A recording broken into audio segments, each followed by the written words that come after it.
ayan po, napakadali lang pong palitan. Isang tap mo lang, automatic na napapalitan na po yung background ng yung picture. Pwede rin natin gawing black and white ang background ng picture natin.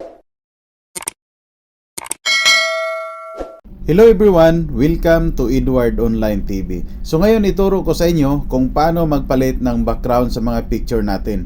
Nagawa ko na ito dati, meron na akong tutorial nito, pero ngayon may nakita ako na pinaka-the best na app para sa akin. Madali lang gamitin ang app na to at kahit naka-offline ay pwede mo siyang gamitin. So i-download lang ninyo ang app na Background Changer. Pagkatapos nyo yung ma-download, huwag mo nang mag-skip dahil ituturo ko pa sa inyo step by step kung paano gawin. So punta na tayo sa tutorial. Pagka-open po natin guys ng ating application ay ganito po yung lalabas. So dahil tayo po ay offline, ganyan po ang makikita ninyo. So ang gawin natin, i-close lang yung X dyan sa taas. Then ito na po yung pinaka-interface ng ating application. So unang-una, tap lang po natin yung photo mixer na yan. Pagkatapos mo ma-tap, ito na po yung lalabas, background photo at saka foreground photo. Next step guys, itap lang po natin yung background photo. Pagkatapos mo ma-tap, diretso po tayo sa ating gallery, kukuha lang tayo ng picture na gawin nating background. So dito po, marami po tayong size na pwedeng pagpilian. Mayroong pang Facebook, YouTube, Instagram, at saka marami pa. So ako guys, okay na sa akin tong size na to, yung free size. So ang next step, dyan sa taas mayroon check, itap lang natin yan. So after mong matap, dito naman tayo sa foreground photo. Kukuha lang ito ng picture na ilagay natin sa background na yan. So mamili lang tayo dito. So ayan guys, may napili na ako. After nyan guys, dito sa taas mayroon pa ring check, iangat lang natin. So ayan po, tap lang yung check. So ayan guys, automatic na po na tinatanggal na po yung background ng ating picture. Then tap lang po yung continue sa itaas guys para mag-combine po yung background at saka yung ating picture. At saka dito, yung picture natin ay pwede mo ilagay sa gitna, sa taas or sa baba. So namomove naman yan. Kayo nang bahala kung saan nyo banda ilagay ang inyong picture. After nyan guys, kapag okay ka na or nailagay mo na ang picture sa posisyon na yung gusto, dito sa taas meron pong nakasulat na apply. So itap lang po natin yung apply. After mo matap yung apply, lalabas po yung filter, glitch, overlay, at saka yung adjustment. Dito sa adjustment ay pwede mo may-adjust yung brightness, contrast, at saka marami pang iba. Pero yung pinaka gusto ko dito guys ay itong settings na to. Dahil dito po ay pwede mong baguhin ang kulay ng yung background. I-move mo lang yung white na yan pa kaliwa or pa kanan, kung alin yung gusto mo na kulay, doon mo i-stop. Then pagkatapos, itap mo lang yung check na yan na maliit. Pagkatapos mo ma-tap yan, automatic na po na magsisave na po yan doon sa ating gallery. Next step guys, proceed tayo sa ikalawang paraan sa pag-edit ng app na to. Dito sa baba, meron pong edit. Itap lang po natin tong edit. So after mong matap, kuha ng picture sa gallery. After mong makakuha ng picture, dito sa baba, meron ding background.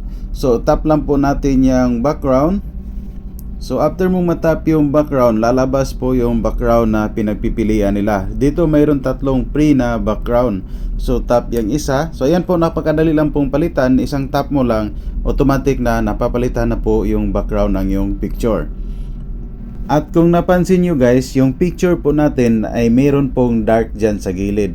Yan po ay ating tatanggalin. So ang pagtanggal niyan, meron pong tatlong dash. Itap mo lang yan, then after mong matap, dito makikita mo yung shadow.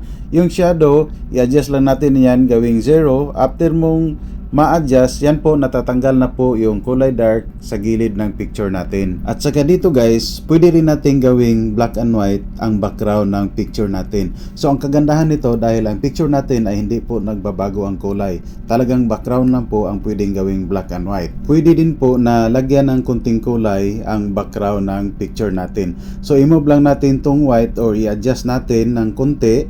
Yan, i-move mo, i-adjust, ganyan. So nagkukulay po yan, depende sa pag-adjust mo. At pwede din nating i-blur yung background ng picture natin guys, no? So i-move mo lang yan. So depende yan sa inyo sa pag-adjust kung gaano ka-blur yung inyong gusto. Then after nyan guys, kapag tapos ka na mag-adjust ng background, i-tap mo lang itong check. Then dito guys, kapag hindi mo gusto yung tatlong background nila, pwede ka rin kumuha ng sarili mong background. So i-tap lang natin to. Then kuha ng background sa ating gallery. Then after nyan, tap yung check.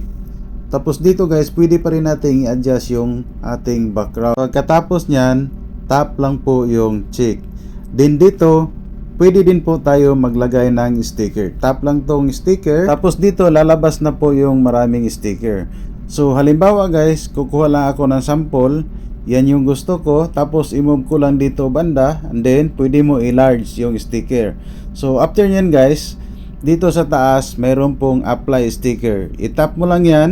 And after nyan, ipakita ko lang sa inyo na pwede din tayo mag-apply ng text. Tap lang yung text dito sa ibaba. Tapos dito, gagawa lang ako ng sample. Tapos enter. So yung text po natin guys ay pwede po nating ilagay or i-drag kahit saan banda. So dito marami tayong kulay na pwedeng pagpilian. At kapag tapos na kayo mag-edit guys, dito sa taas i-tap nyo lang ang apply. Then after mong matap yung apply, i-tap mo naman ulit yung save to gallery. So yun lang po guys, sana nakatulong sa inyo ang aking video. At kung may mga katanungan kayo or clarification, huwag niyong kalimutang i-comment sa baba. At kung bago ka lang sa channel ko, huwag kalimutang pindutin ang subscribe button. Thank you for watching and God bless.